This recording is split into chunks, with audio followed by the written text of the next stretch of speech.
bienvenidos a otro episodio de Collective Knowledge Podcast. Hoy tenemos la bendición de estar con Andrea Cardona, la primera mujer centroamericana en escalar el Everest y CEO de Altitude Company. Andrea es una montañista, conferencista y emprendedora que ha venido a añadir mucho valor a la vida de miles de personas y estamos muy emocionados de estar contigo, Andrea. Muchas gracias por estar aquí y esperamos que pues todo lo que podamos platicar hoy, lo que nos puedas contar, lo que podamos aprender, pueda ser de valor para nuestra audiencia. Muchas gracias, Quique. Muy feliz de estar aquí con ustedes. Bienvenida, Andrea. La verdad es que es un gusto tenerte por aquí. Ahí estuvimos varios meses tratando de coordinar el episodio hasta que al fin lo logramos, ¿verdad? A nosotros siempre nos gusta empezar un poco conociendo tu historia, ¿verdad? Que nos puedas contar a nosotros y al público tu historia, quizás desde lo que nos estabas contando, que empezaste estudiando una carrera y cómo eso te fue llevando a ser montañista, a escalar el Everest y por último a ser una gran emprendedora y conferencista, ¿verdad? Gracias, José. Pues justo estábamos platicando acerca del hecho que no sabían que era economista. Yo me gradué en Italia, pero me gustaría hasta ir un poquito antes porque hubo ciertas experiencias de vida que tuve que me hicieron un día terminar en la Universidad de Génova estudiando economía.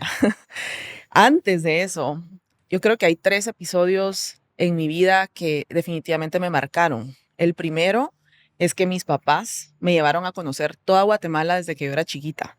Entonces, cada vez que había un fin de semana largo, un feriado, ellos eran ambos estudiantes universitarios cuando yo nací, tenían 20 años, imagínate. Entonces, eran muy jóvenes cuando yo estaba creciendo. A los 25 ya tenían 3 hijos. Y a ellos lo que les encantaba hacer era ir a pasear por Guatemala, pero con los recursos que tenían, pues decían, bueno, vamos a acampar, vamos a hacer turismo de aventura. Y entonces ahí estábamos teniendo una experiencia, por ejemplo, acampando a las orillas del río Cabón. Y para mí de chiquita, conocer a otros niños que se estaban, al igual que nosotros, bañando en el río, hablando quechí. Y yo decía, ¿por qué no les entiendo? Y ellos no nos entienden a nosotros. Y sin embargo nos quedamos jugando toda la tarde, ¿sabes? Y para mí esas experiencias me hicieron imaginarme como que yo fuera una pequeña Indiana Jones que exploraba mundos, que descifraba códigos, que me iba a la jungla, que ¿sabes? Era como las fantasías que tenía de niña. Y decía, yo cuando sea grande quiero ser exploradora. Pero fue gracias a conocer mi país de esa forma a tan temprana edad. Y entonces yo empecé a imaginarme cómo puedo hacer para tener una carrera que me permita viajar. Bueno, hay ahí después un punto de inflexión importante en mi vida a los 13 años, y es que mis papás se divorcian lamentablemente. Y 2 años después nos vamos a vivir con mi mamá y su nueva familia al lago Atitlán. Y entonces estamos viviendo en San Marco, La Laguna. Imagínate un adolescente de 15 años en donde habían adultos y niños, pero no habían muchos de mi edad. Y yo ahí a los 15 años y veía, bueno, los volcanes, entonces me iba a correr a Tsununá, que es el pueblo de al lado, a veces iba a subir el San Pedro, nadaba en el lago, me iba en mi bicicleta a Pana a estudiar todos los días, no con la bicicleta en la lancha, ¿verdad? No, no manejaba la bicicleta hasta allá. Pero imagínate la gran oportunidad que tuve de salir de la burbuja de la ciudad, vivir en un pueblo donde se habla cachiquel y donde los extranjeros que viven son de todos lados del mundo y me contaban que habían conocido tantos países. Y esas experiencias definitivamente me marcaron al punto que cuando fue tiempo de ya irme a la universidad, yo dije, yo no quiero regresar a la ciudad y a hacer lo que yo pensaba que iba a hacer cuando fuera grande. Yo voy a estudiar, yo pensaba en la del Valle, ecoturismo, era como que una de mis buenas opciones. Y al final dije, no, yo voy a ver por una beca para estudiar en el extranjero. Y además que conocí las personas que les contaba, como tipo hippies, artesanos que vendían pulseritas y viajaban el mundo. Y decía, pero entonces es posible viajar el mundo. Ajá. La cosa es que me voy a Italia, me gano la beca para irme a Italia y empiezo a estudiar la carrera. Pero, ¿sabes? Yo tenía en la mente, yo lo que quiero es viajar. Entonces, al terminar la carrera, me recuerdo haber trabajado 1 año y medio en hotelería con el propósito de poder hacer un viaje como mochilera 6 meses a la India y a Nepal. Wow. Entonces, es así como realmente, pues mi vida, como que tuvo varios momentos de cambios fuertes, pero ese es el inicio del viaje que algún día me llevó a las montañas, pero eso ya lo dejamos para más adelante. Andrea, y bueno, qué interesante, ¿verdad? Definitivamente cada persona es un libro y qué bonito poder conocer tu historia. Antes de entrar un poco a esas nuevas etapas de la vida, te quisiera preguntar, siendo joven, a los 13 años, después al salir a la universidad, ¿cómo fueron esos cambios? Porque la verdad es que vivir en la ciudad, después vivir en Pana, después vivir en otro país, otra cultura. ¿Cómo fue esa experiencia para ti? ¿Y qué sería lo que más guardas hoy en tu vida de todo lo que seguramente aprendiste con todos estos cambios? Pues creo que tal vez las experiencias que tuve de niña viajando con mis padres me dieron el regalo de la curiosidad. Entonces yo tenía mucha curiosidad por cuando nos fuimos a vivir bueno, a San Marco La Laguna. Yo tenía curiosidad por conocer qué pensaban las otras personas, por conocer más de la riqueza cultural que tenemos en nuestro país. Yo sentía como que esa era una puerta que me iba a llevar a la otra, pero con ese sentido de curiosidad. Ujú. Yo creo que es tan importante porque cuando estás rodeado de lo mismo y hablas con las mismas personas y que tal vez comparten las mismas ideas, es muy difícil que tengas una perspectiva muy amplia del mundo y sobre todo de tus posibilidades como ser humano de desarrollarte en lo que tú desees. Me encanta, me encanta. A mí hay una serie que me gusta mucho, se llama Ted Lasso. No sé si la han visto, pero Me esta la han serie recomendado. es de un entrenador de fútbol que no tenía nada que ver. En Estados Unidos era coach de fútbol americano, se va a Londres, otra cultura. Y una de las escenas para mí más impactantes durante la serie él tiene un tema en el bar, lo retan a jugar dardos. Y antes de terminar, él cuenta la historia de la importancia de ser curioso. Y él dice que una de las lecciones más grandes que su papá le dejó es que le enseñó a ser curioso, ¿verdad? Me encanta. Porque justo a través de la curiosidad podemos aprender muchísimo. Así que qué bonito, Y a mí muy me bonita gusta lección. mucho el tema, porque yo creo que al final, como tú dices, la curiosidad fue lo que te llevó a algún día a escalar el Everest, algún día a ser emprendedora. Pero a mí me gustaría saber cuándo fue ese momento en que tú dijiste quiero escalar montañas, no necesariamente el Everest, porque me imagino que empezaste por algo más pequeño o no, ya nos contarás, pero cómo nació esa curiosidad de decir quiero subir montañas, quiero ser montañista, y de dónde nació, ¿tenías alguna inspiración de alguien, algún otro atleta o cómo nació esa idea? Pues mira, el primer volcán que escalé lo hice con mis padres y yo tenía 8 años y fue el Pacaya. Y para mí esa era la experiencia más extrema que jamás hubiese imaginado que iba a ser, porque nos fuimos a escalar el volcán. Ustedes no sé si habían nacido, pero lo escalabas de noche porque ibas a la cumbre a estar muy cerca de la lava y así se escalaba siempre. La cosa es que al regreso, bueno, aparte de que había un montón de viento y se me voló el gorro y la bufanda y yo estaba sintiendo que ya en un ratito ya también yo iba a volar, que era muy chiquita. Cuando regresamos nos perdemos porque estamos regresando de noche y como que la lámpara se le había acabado la batería y mi mamá no ve en la noche y entonces estaba ahí y también iban mis hermanitos y yo así pensando así como esto, yo no sé, es la aventura más grande que he vivido, tengo miedo pero me gusta. Entonces para mí pues esa era la experiencia más extrema y nunca me imaginé que iba a escalar montañas algún día porque yo era asmática de niña. Yo sentía que estar en un lugar en donde hay poco oxígeno no sería bueno para mí. Además, soy friolenta, o sea, yo nada que ver con las montañas. Hasta que escalé mi primera montaña. Tal vez, pues que venía de esa misma curiosidad, ¿sabes? Y cómo llegué a ese mundo de las montañas, pues mientras estaba haciendo este viaje de mochilera que les conté de 6 meses, conocí el campo base del Everest. Y durante ese viaje conocí a personas de Brasil que tenían un operador de turismo de aventura que me ofrecen la oportunidad de trabajar con ellos. Yo no había estudiado para ser guía de turismo, pero cuando ellos me cuentan acerca del trabajo y me dicen, mira, se trata de llevar a personas de Brasil a conocer lugares exóticos e interesantes alrededor del mundo, a través de 50 países, en Asia, en África, en Sudamérica. Yo me les quedo viendo y todavía les pregunté, ¿ustedes me van a pagar todavía por eso? O sea, era mi sueño hecho realidad. Ese es el trabajo que siempre quise. Entonces yo estaba trabajando en eso, yendo a la India, al campamento base del Everest 2 veces al año, a Tailandia, me llevaban a un montón de destinos. Y yo ya estaba como viviendo el sueño. No quería nada más o no estaba pensando, ay, ¿y qué tal si escalo una montaña? Pero en realidad fueron ellos quienes me dicen, mira, hay una oportunidad de escalar una montaña nevada y que tú vayas como asistente.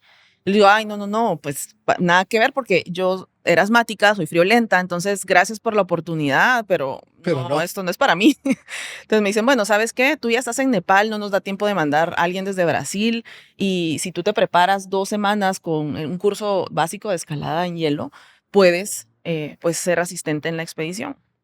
Pero en realidad, pues yo tenía mucho miedo, pero no les quería quedar mal, sentía que no les podía decir solo no, Ujú. ya me estaban ofreciendo un curso de escalada, así que lo hice y recuerdo cuando recibo al grupo de Brasil, yo veo, son todas personas de más de 50 años, nunca habían escalado una montaña en su vida y me preguntan, Andrea, ¿tú crees que lo vamos a lograr? Yo digo, yo no sé si yo lo voy a lograr, ¿verdad? Pensando dentro de mí. Pero les digo, bueno, ¿saben qué? Yo soy la asistente de la expedición y si alguien de ustedes desiste o ya no quiere seguir, con mucho gusto bajo con ustedes. O sea, yo todavía pensando, ojalá que alguien ya no quiera seguir porque así yo puedo bajarme de esta vaina. Y nadie desiste. Y yo tengo la oportunidad de vivir por primera vez qué se siente llegar a la cumbre de una montaña nevada. Y llego a las 6 de la mañana junto con el equipo y, sabes, es la hora del amanecer y yo tengo esta experiencia epifánica de estar viviendo eso, de no poder creer que estoy ahí y de tener frente a mí la vista de toda la cordillera del Himalaya y desde ahí también se veía el Everest. Y cuando lo veo desde esa cumbre, ¿sabes? Se veía solo un poquito más alto.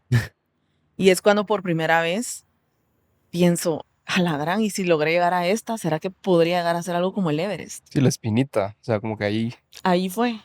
Y es solo que tú logres ver el mismo desafío desde una perspectiva Ujú. distinta. Y tienes la perspectiva de cuando vas en el proceso de escalar tu montaña, en donde tal vez lo único que ves es solo el siguiente paso. Y luego tienes la oportunidad de la vista desde la cumbre, en donde de repente el horizonte se abre y puedes ver todas las posibilidades y te puedes dar cuenta de que, "Ah, bueno, logré esto, ¿será que puedo lograr más?" Y eso creo que está conectado con la curiosidad, ¿no? La curiosidad te da la oportunidad de ver las cosas desde otra perspectiva, menos limitada, sino llena de posibilidades. Y bueno, eso fue realmente el inicio, lo que, como dices tú, me dejó la espinita. Y ya cuando bajo, yo digo, voy a empezar a averiguar qué necesito para escalar el Everest. Esta experiencia me encantó. Nunca me imaginé que iban a gustar las montañas, pero sí pude identificar que pues tenían 3 elementos que ya me gustaban. Entonces me gusta el reto, me gusta la aventura, la naturaleza. Entonces esas 3 cosas juntas, ¿sabes? Dije, "Pues, están representadas por las montañas. Ujú. Esto es". Y entonces tienes la capacidad, como hablabas también tú, Quique, de obsesionarte con algo. qué interesante. Mira, yo tengo dos preguntas. Uno, tal vez yendo solo un poquito para atrás hablando del tema de curiosidad y ahorita voy con la otra. Solo con el tema de curiosidad, yo siento que en un país como Guatemala, por ejemplo, a mí me ha tocado ver personas que cuando son curiosas y tienen una idea muy loca, tienen como cierto backlash de la familia o de amigos cercanos que decir, no, hombre, ¿por qué vas a hacer eso? Si eso nunca nadie lo ha hecho aquí en Guatemala, o ¿por qué lo vas a hacer si tienes el camino de economista? Puedes estudiar, puedes trabajar en una firma de consultoría, por ejemplo. Entonces, no, por lo que me decís de tu familia, como que ellos también, ellos les gustaba esa vida, o sea, estaban como más abiertos tal vez, pero no sé si en algún momento como que tuviste alguien que te dijo así y te tocó decirte, mira, es mi sueño, o sea, necesito hacerlo porque no puedo no hacerlo, o sea, necesito tenerlo en mi vida, eso quiero hacer yo. Sí, creo que gracias a la curiosidad y haber estado viajando 6 meses en la India, en Nepal, en donde la cultura es tan distinta, en donde tu valor como persona proviene de otras cosas que no son las usuales, te hace replantearte la vida. Porque yo recuerdo haber salido, bueno, a los 18 años del lago Atitlán, haberme ido a vivir a Italia y después empezar a hacer todo como by the book. O sea, ¿qué es lo que la sociedad espera de mí? Ah, pues que vaya a la universidad, que estudie algo respetable.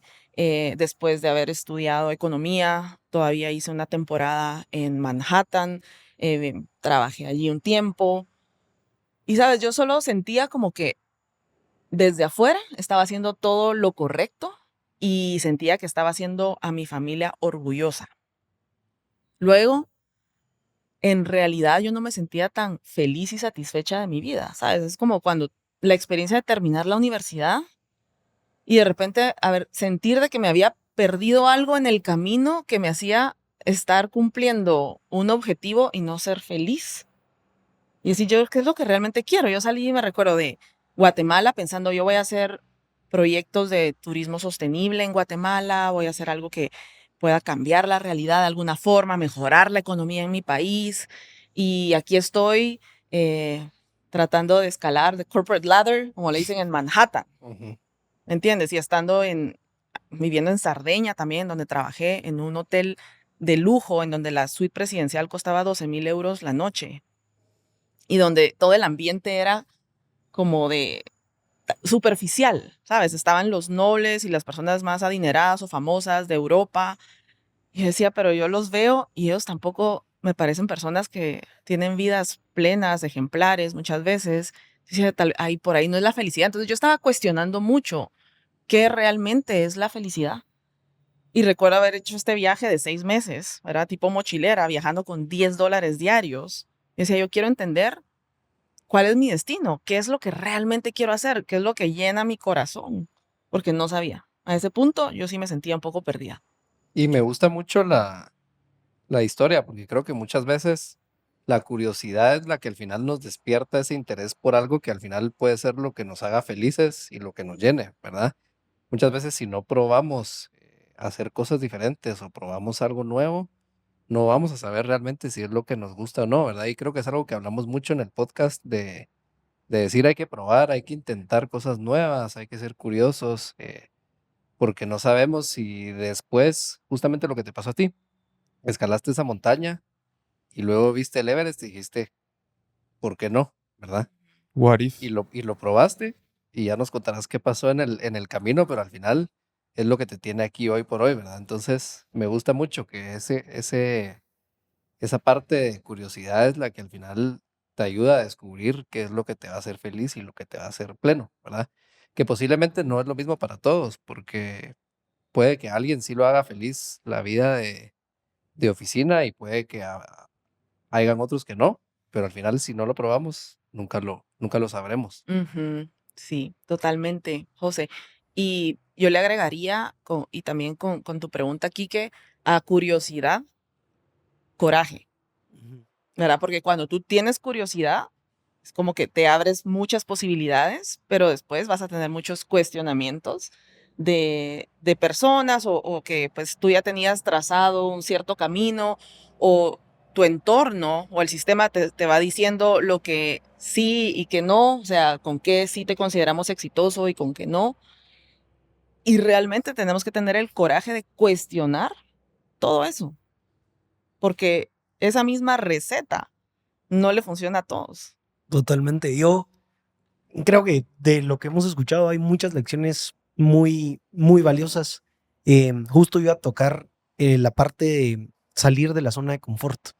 Y me da mucha risa en el sentido que si alguien de ese grupo hubiera bajado, tal vez, no sé, después el camino para subir el Everest hubiera sido diferente, ¿verdad?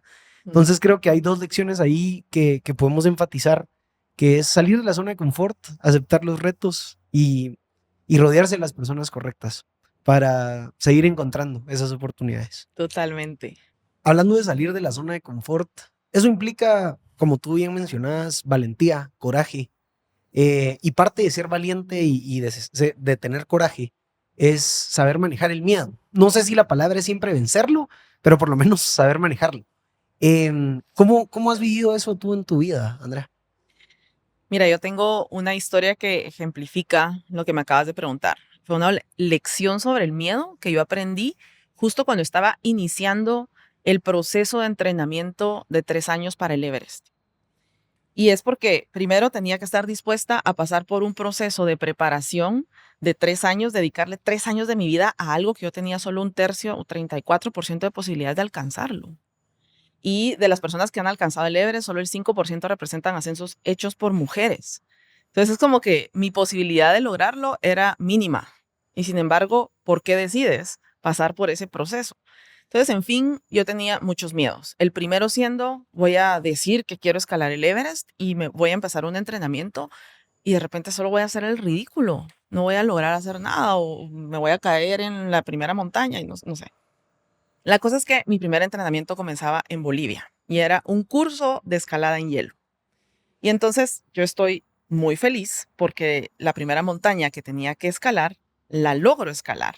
Logro aprender un par de técnicas para escalar en hielo y ya estaba bajando hacia el campamento base sintiéndome satisfecha y contenta de que, bueno, check, primera montaña de 14, lo logré.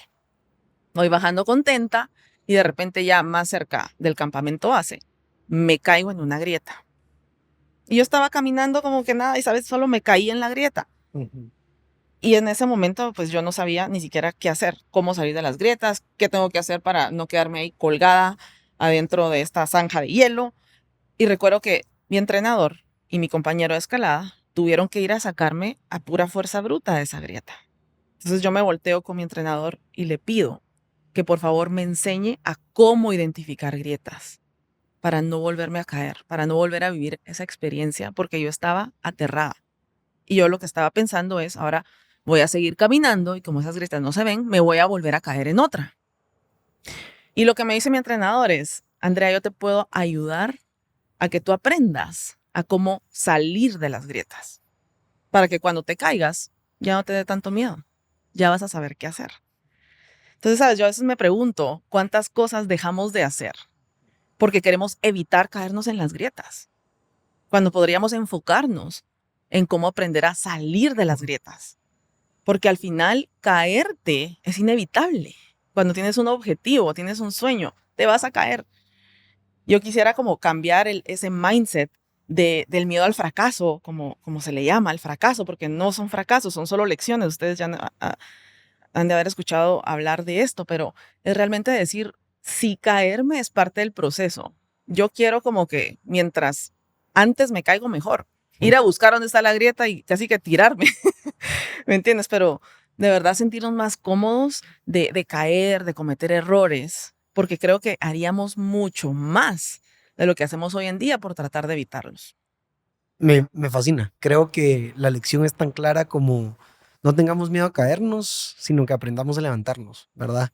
Y gracias por compartir esto, porque estoy seguro que a todos nosotros, como a toda la audiencia, nos va a servir mucho siempre. Gracias. Con No, gusto. buenísimo. Y yo creo que al final es parte del proceso y yo creo que justamente como tú decías, es un entrenamiento para tu gran misión que era el Everest. Y si no hubieras caído en esa grieta, posiblemente nunca te hubiera dado la curiosidad de aprender cómo identificarlas y cómo salir, ¿verdad? Así que buenísima analogía también para aplicarla a la vida real. Sí, sabes que cuando esto te sucede justo al inicio del camino, pues ya te deparas rapidito con, ¿realmente quieres esto? Ujú. Porque tenemos el gran sueño y bueno, ya salimos, ¿verdad? A la acción, a ponernos a la acción y probablemente vas a cometer un error o te vas a caer y entonces te deparas con esta disyuntiva de, bueno, entonces, ¿qué? ¿Vas a parar? ¿Vas a desistir? ¿Vas a tirar la toalla? ¿O de verdad quieres esto? ¿Qué tanto lo quieres como para seguir a pesar de que te caes? Entonces es bueno que esto te suceda al inicio porque ya después ya vas Ya a va. saber, ¿verdad? Sí. Buenísimo. Yo quisiera preguntarte algo.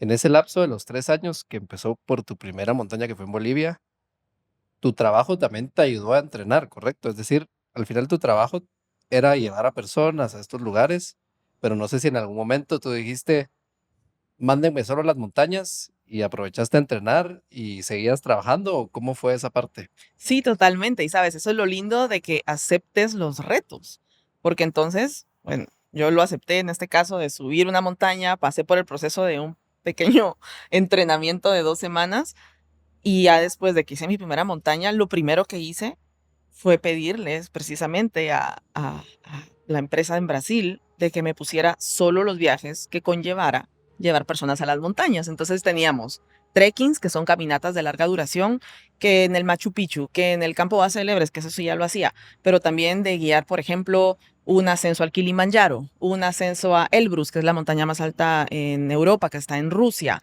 Hubo una caminata en Perú, en el Whitewash, y bueno, de esa forma yo podía entrenar mientras trabajaba, porque eso es algo, ¿no? Que es hacer el bootstrapping, que se le dice en emprendedurismo. Tienes un gran sueño, necesitas un gran presupuesto, pero no lo tienes. ¿Con qué empiezas? Bueno, dices como les ha pasado a ustedes. Bueno, vamos a hacer un pitch y se lo vamos a presentar a posibles patrocinadores. Y yo hice lo mismo, vine a Guatemala, lo presenté y sabes que los cuestionamientos en esa época eran que si yo como mujer creía que lo iba a lograr y que si mi papá me iba a dar permiso. Entonces muchas veces arrancas ya con muchas desventajas porque hay paradigmas que romper. Si quieres ser pionero o pionera, pues tienes que abrir el camino, abrir brecha. Ujú. Y entonces dije, ok, probablemente ahora no voy a tener ese apoyo, pero con algo tengo que empezar. Y yo lo que sí tenía era un trabajo apto para poder entrenar, tenía tiempo, me sentía apasionada por lo que hacía y pues trabajaba, hacía 8 viajes de 20 días más o menos al año, lo que me llevaba 6 meses de mi año, que eran bastante intensos, pero luego tenía otros 6 meses intercalados con los viajes, no 6 meses de corrido, para poder entrenarme y prepararme para el desafío. Buenísimo. Y interesante lo que decís de pionera, porque, o sea, digo, ha de haber sido muy difícil. O sea, y pues me causa mucho shock eso que decís tú, que si usted cree que lo va a lograr, que te decían eso.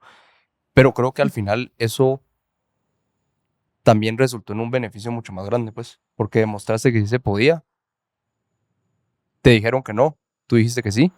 Entonces, como que no sé, esa recompensa fue mucho más grande, fue mucho más gratificante, me imagino, pues, porque al final también abriste el paso para, para otras mujeres, pues, o para cualquier otra persona que no cumplía el perfil estándar de alguien que escalaba el Everest, y ahora sí, pues. Totalmente, Quique, pero ¿cómo podemos hacer para que esas voces no nos hagan dudar? Ujú. Porque pues uno empieza con todas las ganas y todo el ímpetu y de repente te dicen, no, es que no hay lugar o ¿por qué usted cree que lo va a lograr si nadie lo ha logrado antes? Si las mujeres normalmente no hacen esas cosas, entonces, ¿cómo haces para creer tanto en tu sueño que esas voces, en lugar de apagarte, te enciendan más? Exacto, es como convertir esa energía negativa en positiva, pues, Ujú. y no Sí, que dejar te que dé se más te pegue, impulso. ajá. Y sabes que ahí es un tema interesante porque yo creo que gracias a eso yo encontré mi propósito. Yo tenía ya pasión por lo que hacía. Tenía pasión por escalar montañas. Le había encontrado el gusto porque aprendía muchísimo y porque ya me había dado cuenta que todo lo difícil de escalar montañas era temporal. El miedo, el cansancio, el frío. Y lo único que a mí me quedaba después de haber hecho esa experiencia era la satisfacción de haber alcanzado la cima. O sea, ya no estoy cansada, ya no estoy con hambre, con frío, con todo lo que me pasaba mientras la iba subiendo. Entonces es como ese chip que le pones a tu mente de lo difícil es temporal. El esfuerzo, lo que cuesta, eso es temporal. Pero la satisfacción de lograr tu meta y alcanzar esa cumbre y tener esa vista, eso sí se quedaba conmigo. Entonces, encontré mi propósito al momento que tantas personas cuestionaban el hecho que yo quisiera hacer algo así. Porque yo pensé, esta no es una realidad que es apta para que las mujeres alcancen sus sueños. Tenemos mucha tela que cortar en nuestra sociedad para poder tener más equidad. Y hoy que soy mamá, yo decía, "Pues, esa no es una realidad que yo le quiero dejar a mi hija, que ella tenga un sueño y que por el hecho de ser mujer le cueste el doble". Entonces encuentras tu propósito. Yo siento que la pasión la encuentras desde enamorarte del proceso, enamorarte de algo, ¿no? Sientes pasión por lo que haces. Pero el propósito muchas veces lo encuentras desde algo que odias. Hmm. Esta realidad no me gusta, me indigna. ¿Qué quieres No cambiar? debería de Pues, ser así y lo quiero cambiar. Entonces ya no era un sueño personal. Para mí se volvió una causa colectiva. Si yo lo logro, voy a demostrar que sí podemos, que podemos hacer las cosas distintas, que podemos ser una sociedad que apoya ese tipo de iniciativas. Y aunque al haberlo hecho, yo sé que el reconocimiento fue muy distinto para mí que para el primer hombre que lo logró, es muy distinto para una mujer, pero no importa. Al final yo creo de que haber avanzado un poquito ya ayuda para que, como dices tú, otras mujeres que también lo quieran hacer, que quieran alcanzar sus sueños, que tengan ideas que hoy en día parezcan locas. O los jóvenes. Yo tenía 25 años cuando soñé esto. La escalé el Everest casi a los 28. Es decir, ¿cuántos guatemaltecos y guatemaltecas podrían estar haciendo cosas increíbles si se dieran tan solo el permiso La oportunidad. y la oportunidad de salir de la zona de confort? Totalmente. Y qué fuerte, pues, porque tal vez, y tú me dirás si al final esta es la lección extraída correcta. El necesito es más fuerte que el quiero. Necesito romper este paradigma. Quiero hacer esto con mi vida o quiero romper este paradigma porque se vuelve algo que te despertás y necesitas hacer, algo que te dicen no y le echas más leña al fuego. No sé si me explico. Ujú. Sí, eso. Y le agregaría que cuando va más allá de ti mismo, lo que estás haciendo, Ujú. el potencial de lograr un resultado por ti, por supuesto, pero cuando también sientes que lo haces por otras personas, como que llevar tu bandera. Entonces, yo tenía la bandera de Guatemala, pero también la bandera de tu causa. Con tu emprendimiento, ¿cómo quieres mejorar tu entorno? ¿Cómo quieres cambiar la realidad? ¿Cómo otras personas se van a beneficiar? Eso te da tanta resiliencia, porque cuando vienen las tormentas y vienen las grietas y tú tienes un propósito mayor, va a ser mucho más fácil que tú superes los obstáculos del camino, a que es que sí, es mi sueño personal y bueno, yo quería ser exitoso y lograr esto y bueno, pero se me puso el camino cuesta arriba, entonces desistir Ya mucho no. más fácil. Y yo creo que tal vez ahorita nos pudieras contar un poco cómo fue esa subida al Everest para conocer un poco cuáles fueron los retos que tuviste, cómo fue la experiencia, qué sucedió en esa subida o bajada y que le pudieras contar un poquito al público cómo es el Everest para los que no lo saben, que lo puedan entender un poquito. Por supuesto.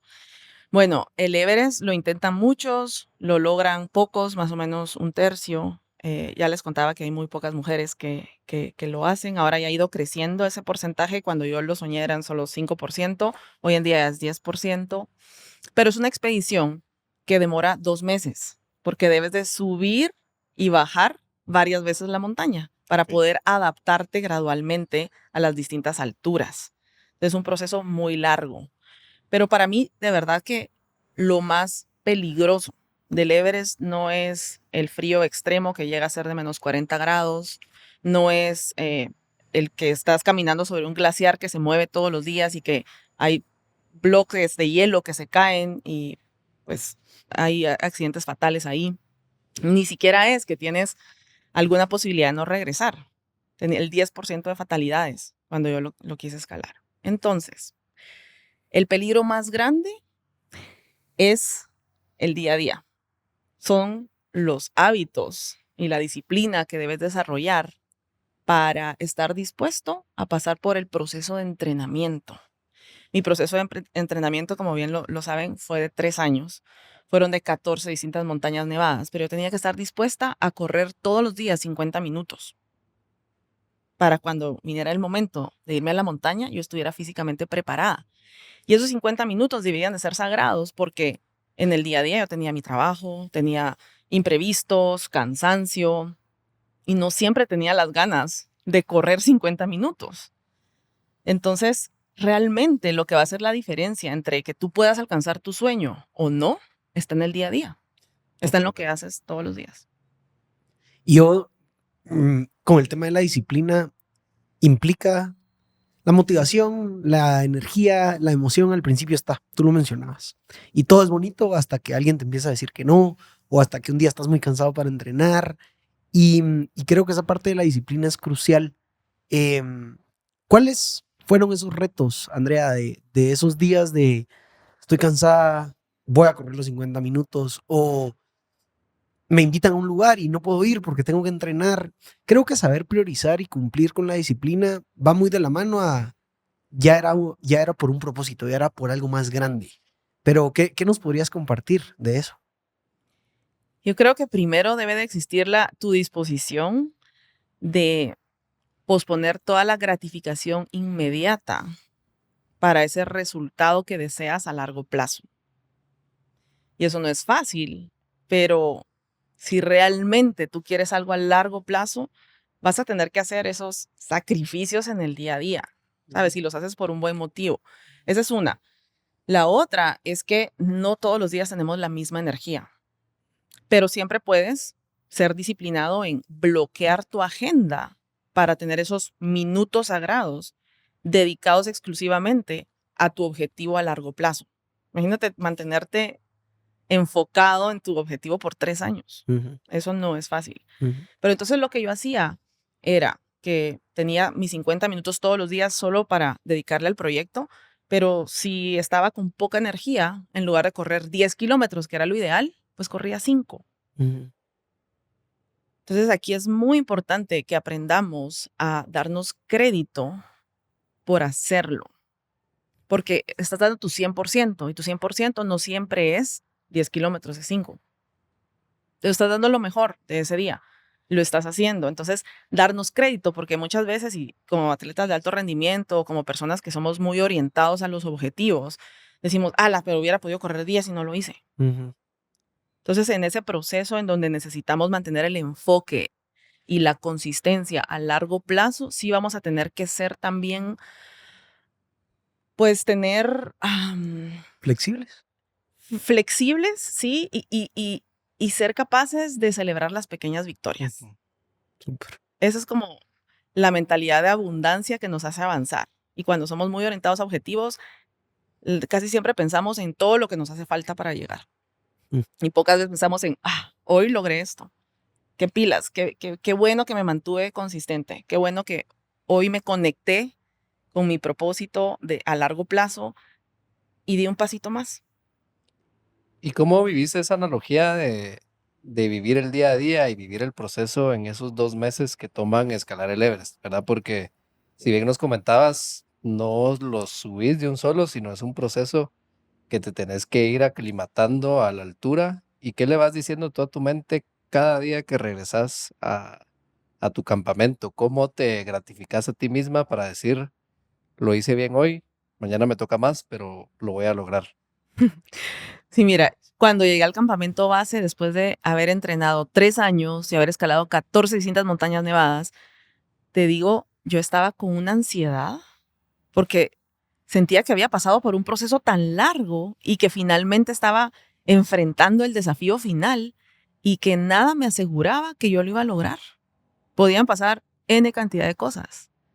Y entonces para poder manejar la ansiedad que me estaba dando porque le estaba poniendo demasiado peso al resultado final, como es obvio cuando te preparas para algo, pero que no depende todo de mí. Entonces yo lo que decía es, no, voy a aplicar el mismo concepto, un día a la vez. Entonces, ¿qué tengo que hacer hoy? ¿Qué me corresponde hacer hoy? Pues descansar por lo menos 8 horas, comer por lo menos 3,000 calorías, tomar 5 litros de agua para no deshidratarme, que solo con el aire que respiras tan seco te deshidratas fácilmente. Y pues lo que sea que correspondiera hacer ese día, ya sea que era solo de descanso o era de planificación para cuando nos fuéramos ya al siguiente campo o de conocer a mis compañeros, que yo no conocía a nadie, básicamente era la única mujer de la expedición. Pero, sabes, es como que si tú haces bien tu día a día, vas a avanzar. Si yo hacía bien mi día, al otro día iba a tener energía para hacer lo que sea que correspondiera hacer. Entonces, yo recuerdo haberme comprometido conmigo misma de decir, no voy a pensar en el resultado de la expedición. Solo voy a enfocarme en hacer bien lo que tenga que hacer hoy. Y así, poco a poco, iba sumando un día después de otro. Y bueno, el tiempo va pasando y, Como y si nada, seguíamos 2 meses. avanzando. Sí, 2 meses sí. y llegar a la cumbre. Algo así. Pero, sabes, en el entrenamiento es similar. Para mí el entrenamiento de verdad que fue la columna vertebral de este proyecto, porque el entrenamiento es lo que hace que tú vivas con anticipación todo lo que vas a vivir después, ya cuando estés en el Everest. Pero es como que ya cuando estás en la acción, ya cuando estás en la competencia, ¿sabes? Ahí ya tienes que tener todo interiorizado en tu cuerpo, en tu mente, en tus emociones Ujú. y el enfoque debe de ser muy en el presente. Pero es importante respetar el proceso de cada cosa. Si tu sueño es pues, emprender o hacer carrera o hacer lo que sea, todo lleva un debido proceso. Y la idea es de que tú lo lleves de una forma gradual e intentar pues no saltarte los procesos o tomar atajos o evitar el proceso, porque al final el proceso es lo que más te enseña. O sea, yo llegué al Everest, a la cumbre del Everest, y lo que vi desde ahí fueron un montón de montañas más. Que desde ahí lo bonito es que se veían todas posibles. Decía, ay, desde aquí todas se ven abajo de mí. Pero la posibilidad que yo me pueda reinventar y proponerme una siguiente meta depende de lo que aprendí para alcanzar esa primera. Me encanta.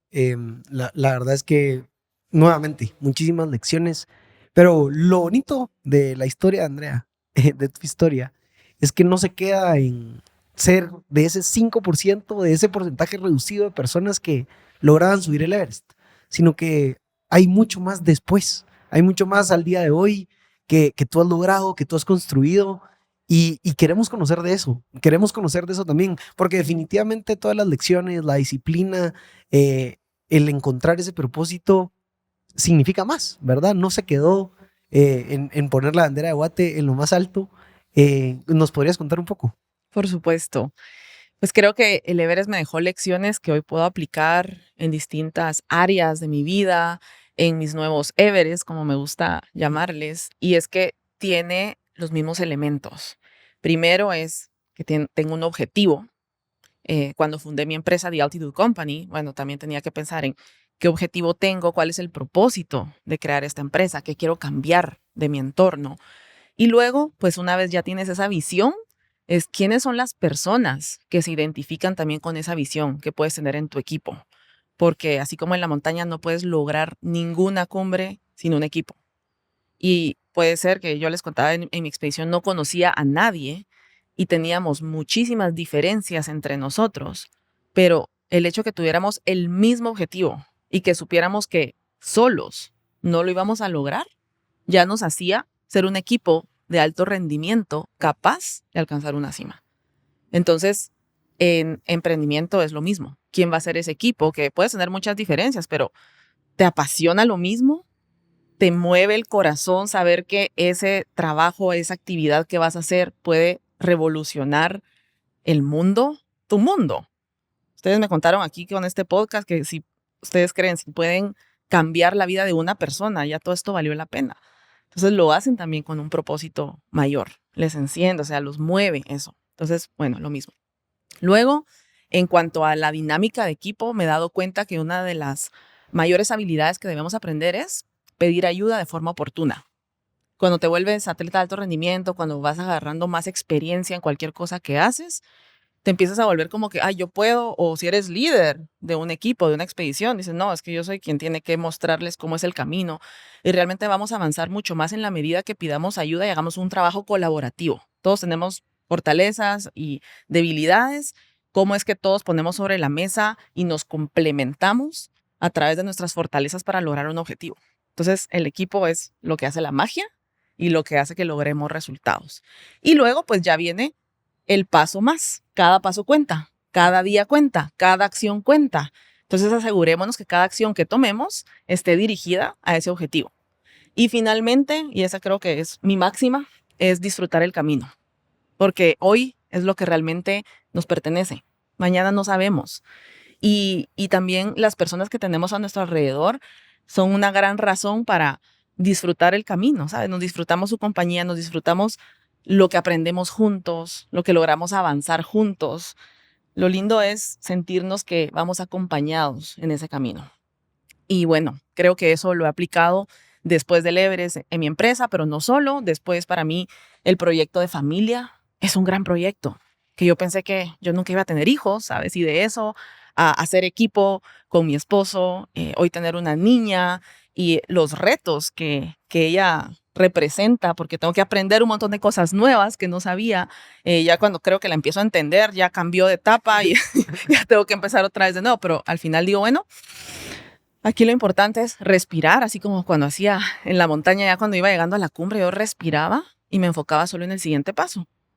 y respiraba y me enfocaba en el siguiente paso y decir, así es la vida, es un paso a la vez y es tomarte esos momentos también de pausa, de recuperación de energías para seguir adelante. A mí lo que más me gusta es cómo tu experiencia escalando el Everest lo transformaste en algo para ayudar a más personas, ¿verdad? Me gusta mucho que te enfocas mucho en que todos podemos alcanzar nuestro Everest, ¿verdad? Es decir, no necesariamente escalar la montaña, sino yo tengo este reto y este para mí es mi Everest, ¿verdad?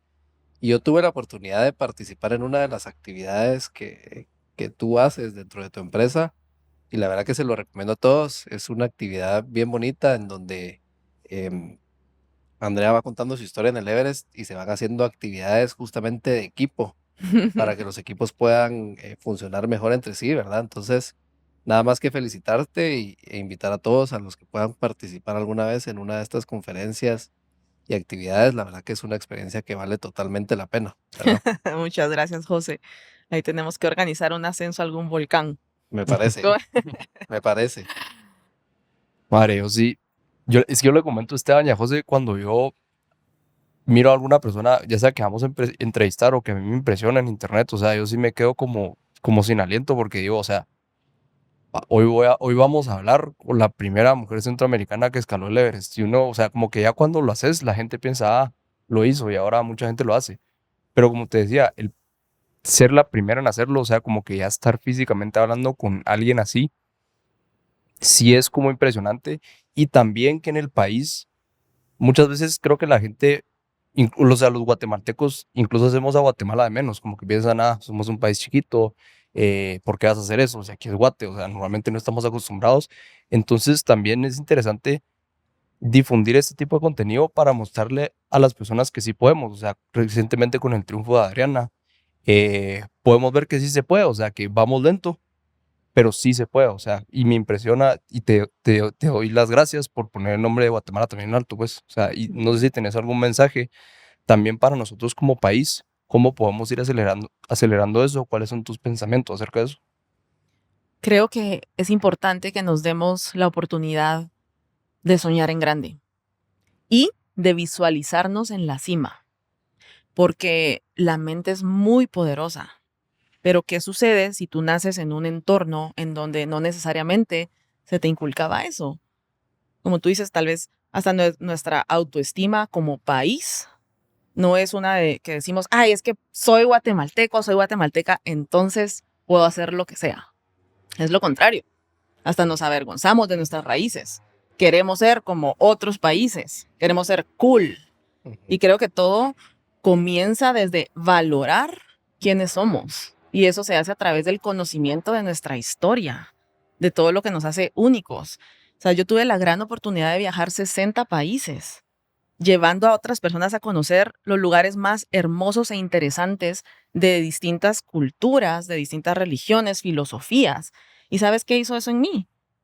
Solo pensar, Guatemala es impresionante, es altamente competitivo en cuanto al turismo, tenemos cosas increíbles y solo no las vemos. Entonces, pues hay que empezar por ahí.